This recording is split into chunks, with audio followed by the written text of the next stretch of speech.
All right, you're ready to go. Okay, we call the meeting to order. I don't see any public, so no public input. The meeting format, we talked about is continuing as we are, on the video. The Conservation Commission, or the Sustainability Commission, so to speak, Matt hopes to get that in place, finalized by March. Said he's got about 30 applicants for it, which is good. And then we just become absorbed by that and become supposedly a subcommittee under that commission, so we can continue to do energy stuff and other people can do other things. So that's moving along, which we'll see how they adopt the meeting format and whatever. Hopefully it won't, it'll be by Zoom for at least a while anyway. I don't know how many people are going to end up on how big of a commission it's going to be in terms of number of people. But anywho, moving on to approval of meeting minutes from December 2nd. Do I have? I think I was there. I'll approve them. Yeah, okay. You do, and I will second that. So all in favor? Aye. Aye. Opposed? Abstention? So moved. Okay. So we got that done. The school solar projects are up and running.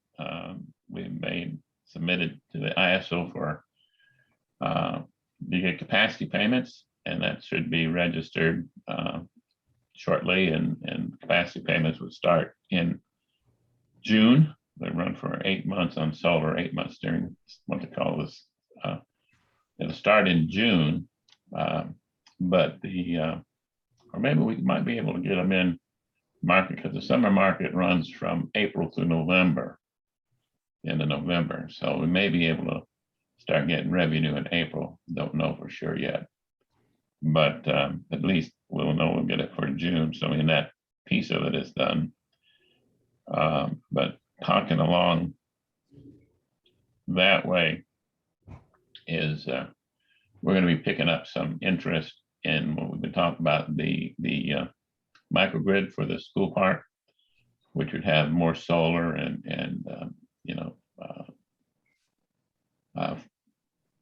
recharging stations for electric vehicles and this kind of a thing. And so we should start getting some interest, or not interest, but some development of a basic plan for that. God and Kathy had given me the plot plan for the school park. There's a lot of land up there that's vacant. Some has trees on it, but others, the parking lots and everything can be covered with solar panels and whatever. So we should be, over the next several weeks, developing some sort of conceptual idea of what that would be and what the cost would be and where we could get subsidies for that and that kind of a thing. And we can always do financing through the tax exempt lease purchase arrangement, which gives us a very low interest rate, this kind of a thing, so that it could be, objective would be to be at worst revenue neutral, invest, making some money, but that should start picking up over the next few weeks. I'll probably have some more good information on it by the meeting next month as to what we're looking at.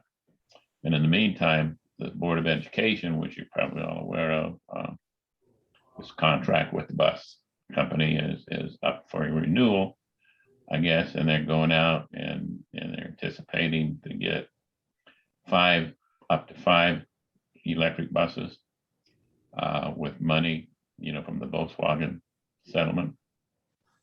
So that's a very distinct Where are they going to charge those? Well, that's what we're talking about, putting some charging stations around someplace, and hopefully the idea would be the school park to have a big enough plot of land. The buses tend to run 800 volts. Well, that's all we need to know. Then we can do that. The transformers, that's what they're for. They can bump up Yeah. bump it up. But what would really be ideal would be to get a big area within the school area, a school plot to park buses and put some real significant charging stations there. But also Matt is continuing to be interested in charging stations throughout town. And that's also being, considered or going to be thrown into this initiative is beginning to evaluate. I've got the folks, Advanced Energies, that did the school solar projects, is conceptually they've met with Matt, and conceptually putting together, the microgrid and all these other kinds of things. So hopefully packaging that up. So that's, where we are with the solar. The Heat Smart program is, we've finally got official notification today from Eversource that they approved a grant to provide some funding for that, and the organization's gone together, and we're looking to start. I've got to review a press release and looking at hopefully February the 1st. By then, we can kick the program up and going. We've got two heat pump technology companies as partners in there. Looking at the Chamber of Commerce, maybe join in to help, and then set up, some meetings or tabling sessions, to get people to come to and understand the technology and begin to move forward, get the heat pumps, which are residential heat pumps, but also to do small commercial. But that program is coming together. But it should be probably around February that we'll start seeing some activity in terms of press release, and we got a website that is now being finalized and put together. So it'll be Bethel Heat Smart website, and we'll be lining up some meetings like we did with the solar to invite, to have people, residents come in and listen to the stories on the heat pumps and this kind of things. So that's hi Fern. So that's where we are with the heat pump aspect of it. So we're just going through, and we just sort of Fern just gave sort of a summary of where we are right now with solar and the Heat Smart program, and also the sustainability committee in terms of what Matt's working to do there, in terms of hopes to get that up by the end of by sometime in March, up and going. But then where do we stand, Peter, on the fleet study? Matt seems to have pushed it off to the new committee. Okay, Commission. it's going to be wrapped up into that new sustainability. Yeah, committee. but I had also left it with him that, whenever he was ready to set up a meeting with Public Works, we could all get on the same page and just lay out the plan and, start it going now. Okay, yeah, he's got, for the Sustainability Commission is focusing on to get the nuts and bolts of that together. Right. Plus this next month or so, is the budgeting. He's going to be tied up a lot with budgeting. Yeah. So, we're not going to get that much attention, but it's in there. Right. And I think, probably the second quarter, a lot of this stuff will start to Yeah. get going. Once the budgeting period is over and that type of a thing. But that's it. All right, Fern, did you send an email to Matt saying you wanted to be on the sustainability committee or commission? You're on mute.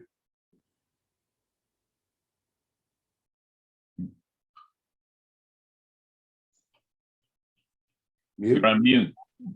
You're muted. Sorry. Yes, I did send an email. Okay, good.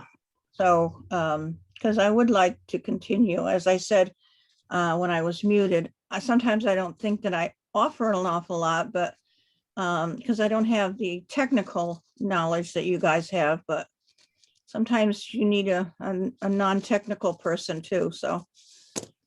Well, Well, we they don't seem, need all technical people. We need non-technical people that can bring common sense to some of this stuff too. I wanted to say that, but I didn't say. yeah, no, they're looking to clarify your realm of interest within the sustainability committee.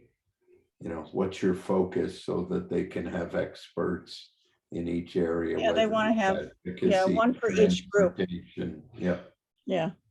Yeah, Yeah. I don't know how many quote subcommittees that they're gonna have, but that's what I've talked to Matt about, and suggested, that would be the way to do that. You need, a commission, but you need transportation specialty, subcommittee. Yep. specialty subcommittees, Yep. so to speak. And when you take a look at the microgrid is gonna be a very big project that involve quite a few things, in terms of sustainability. And so, that'll be different groups being involved in that, but that could make a very big impact for the town of Bethel. It would be the only town probably in the Northeast that would have the capabilities in terms of emergency like storms and whatever, to be able to handle most of the population, or to be able to address most of the population, because with the schools, with spaces for people to stay and the kitchens and the food and all this type of thing, it could be, very, very valuable as we go forward with what's happening weather-wise, whether you think it's global heating or what, we're having some very weird weathers with some very, basic storms and stuff. There's been several articles about if New York City was to be hit with a force 5 hurricane, that it could pretty much wipe out the city, that kind of a thing. So it's with the sea levels rising and everything else, it could be something. But with the sustainability, with the school park being setting that up with microgrid and ability to be independent of the grid, that could be very, very beneficial. So, Bill, I wasn't at the last meeting. Did members of this committee have to email Matt something specifically, or is that a different conversation? it's suggested if you want to participate, that you do that. Okay. Peter did that. Fern's done that. So yeah, I would suggest it expresses your interest that you'd like to continue to support and do what you've been doing. Okay. I'll do that. Thank you. Mhm. But that's basically, I just wanted to report, just bring it up to date as to where we are. And like I say, this I think March, there's gonna be some very important things going on with the new commission and the initiatives with the microgrid and the electric vehicle recharging, these kind of things. There's gonna be some very significant opportunities and projects to work on. And then you can learn more about the heat smart heat pump, type technology to, which perfect example, I got a new neighbor, one of these folks that moved from New York City, bought the house right next to me. And he did the first step of the Heat Smart program, which was, he wasn't aware of it. But to have the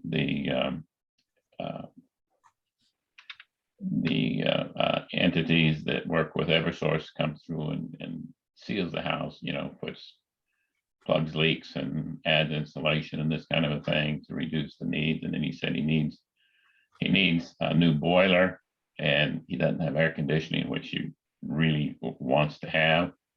And that's the perfect thing that the Heat Smart program is all about. Is the first step is to do the installation, insulation, aspects of it, get the rooms tight, and be able to replace older equipment. And when you put in the new heat pump technologies, whether you go with an air source or a water source, it's actually, you get electrical savings out of that too. It's your electricity, particularly if you offsetting, because you can do it more efficiently. You can air condition more efficiently, and the heating is part of it is quite efficient also. So there's capabilities there for saving as well as eliminating, the combustion of oil or gas and the CO2 issues. So again, I think we're going to have a lot to do shortly coming together. Anything else anybody has, or? Nope. No? Kathy, you got anything? I'm good. You good? Well, I really appreciate you sending the plot plan for the school park. That's very helpful. You're welcome. Yeah. Well, if that's it, to have a motion to adjourn, Motion to adjourn? any seconds? Second. All in favor? Aye. Aye. Opposed? I'm staying. So moved. Thank you very much, and I appreciate it. Very, very short meeting, but just wanted to communicate where we were and where we're going. Okay. Have a good one. Enjoy. Sounds good. Cheers. Right. Good night. Thanks, everybody. Stay healthy, everybody. Good night. Yeah, You too. good night. Bye-bye. Good night.